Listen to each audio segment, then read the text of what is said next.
प्रभु रामचंद्र भगवान की जय। माऊली ज्ञानेश्वर महाराज, पवन सूत हनुमान, शांती ब्रह्म एकनाथ महाराज, पार्वती पदे शिव हर हर महाराज, अवधूत चिंतन गुरुदेव दत्त, राजाधिराज छत्रपती शिवाजी महाराज की जय। भगवान बाबा की जय। चला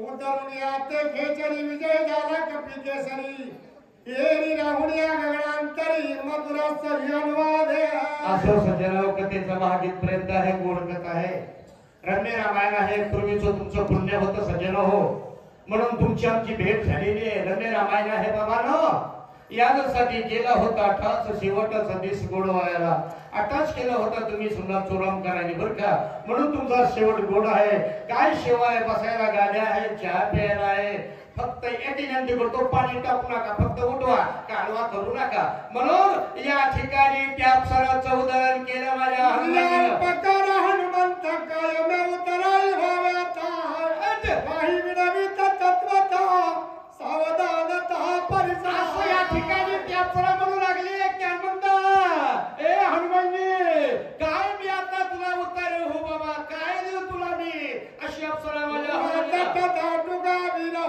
कळी काळाच्या दृष्टी नाडीशी, त्याही वरी रामस्मरणेशी हरणीशी डुला।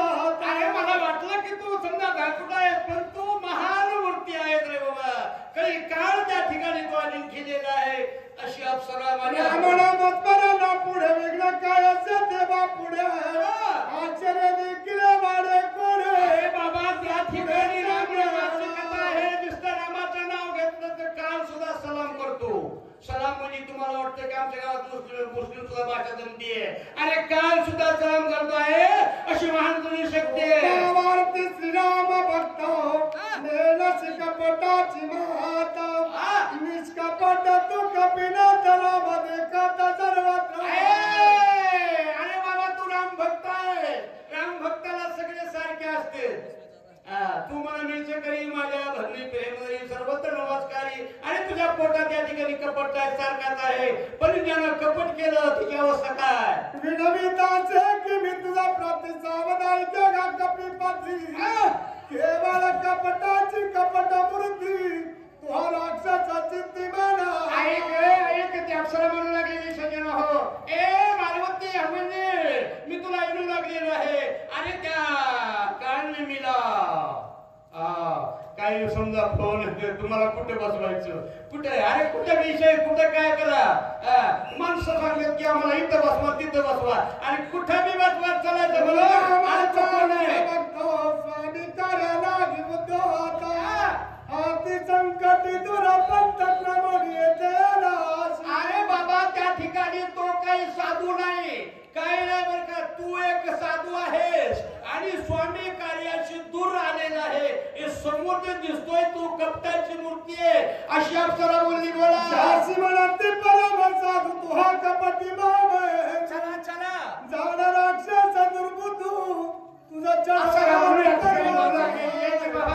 ज्याची तू म्हणती साधू, आणि तो तर कपटाची महान मूर्ती आहे, दिसायला कापडा आणि खापरासारखा आहे, पोटात आहे, तो साधू नाही तो, आणि तो कपटी काळनिमी आहे, अशी अप्सरा माझ्या नावाचा परमाप्त आहे, प्रतिज्ञा करून येत आहे। बोला हा कुणी आला की दृढ पर्वत चढला हरते तुझा। अरे बाबा त्या ठिकाणी जी साधू आलेला आहे तो रावणाचा आत्ती म्हणजे जवळचा नातेवाईक। आणि सज्जनो तुम्हाला सगळ्याला माफी मागून मागतो, परमार्थामध्ये उशिरा चलत नाही।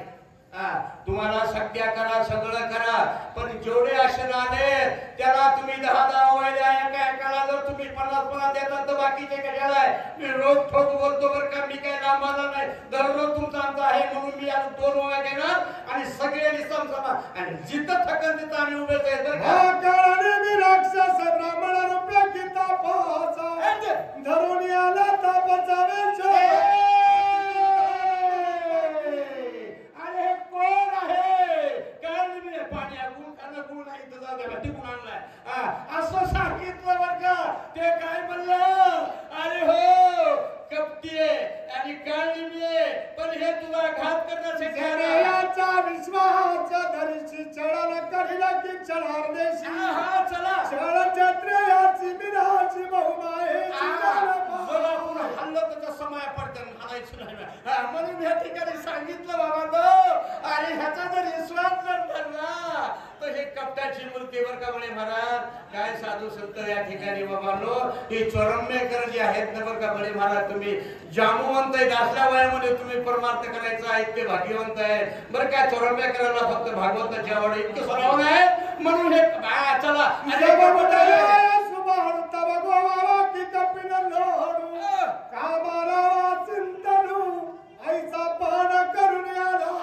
बाबा या ठिकाणी तुला गोवण्यासाठी तुला मारण्यासाठी राजा रावणासंग पण केला. पण करून आलेला आहे. ह्याला रिकाम्या हाताने जायचं नाही. अशी अप्सरा म्हणजे माझ्या वचा वने महापापी की दुर्जळा मारिता करीना विघ्न सत्यधार कपिना अप्सरा ती माझा ठिजूत मारून नावाची जबर का पठंबर करी जोत माराने पठंबर कुठले का म्हणून आणि त्या ठिकाणी तो कपट करून आलेला आहे. अशी इजित नाव मला म्हणजे मी विनंती करते बोला. आईचे बोलणी सुंदरी गेली अंतरिक्ष गगनात चाकाटाला तो अंतरी कपिके आईशी बोलणी सुंदरी आणि आवाज गेली आकाशात. ह्या ढगातून त्या ढगातून गीत चमकती आहे आकाशापर्यंत गेलेली आहे. सांगितलं हनुमंता अरे मी तुला विनंती करते रे. अरे हे संपूर्ण बसलेला आहे ना तो महान कपी गेली असता स्वर्गांगणाय आश्चर्य वर्तन कपिनंदना विचारा दरिना निज मना दुष्टाळा सुंदर स्वर्गवना आश्चर्य करी कपिनंदना. पाणी आणा बरं पाणी थोडं एकच गोळी घ्यायची बर का जाऊ दे आता. म्हणून या ठिकाणी आश्चर्य करू लागला कोण हनुमंत. अरे तिचा उद्धार झाला आणि बाया माणसाला आम्हाला शिकवा अशी कोण म्हणतोय हनुमानजी बोला. स्मरणी रघुनाथ राक्षस दुष्टावलोकिताय समूळ उडाली कपटता रामदूत हात निवेदे. अरे बाबा त्या राक्षसाला होतं पण त्या समोर समजा राम भक्ताला जर बघितलं तर सगळे काम क्रोध विकार निघून जातोय. अशी शक्ती राम भक्ता कारण रामाला तर आहे पण जो रामाची सेवा करतो ना बाबांनो त्याला इतकी महान शक्ती आहे. असं देखणा होण्या देही पहाडे पाहता की ताई द्रष्टा दृश्य तोही नाही द्रष्टा तोही अरबे. एकला होणे दृष्टी ताणे दृष्टी बघते ना बाबा. म्हणून याच्यावर भरवाचा ठेवून जाता जाता वर जाणार बोला पुढं. द्रष्टा हरपण्या पाही दर्शन नुऱ्याची काय बावडी सीतावण आणि राम भक्ताचं दर्शन झालं तर या ठिकाणी काय द्रष्टा दृष्टे तू आता ज्याचा असं राम भक्तामध्ये इतकी या ठिकाणी काय इतकी ताकद आहे बाबा. पण राम भक्त कसे पाहिजे. द्रष्टा होय परिचिन्न तरी माझ्या द्रष्टाचे बाण झाल्या त्रिपुटीची बोळवण कपटाची नकैसे. अरे बाबा दृष्टा आहे बोळवण झालेली आहे. बघितलं त्या हनुमानजीला आणि मनातलं कपटच निघून गेलं ना. असं या ठिकाणी रामासाठी उडती कपटाची आकोटी तो श्रीरामाच्या कपटाची कपट गोष्टी कैसी रामानामाची भीती. अरे रामनामाचं मुखात नाव घेतल्यानंतर कपट कशाला आहे असं या ठिकाणी चिंतन आहे. महाराज बडे सूचक हरिभक्त परायण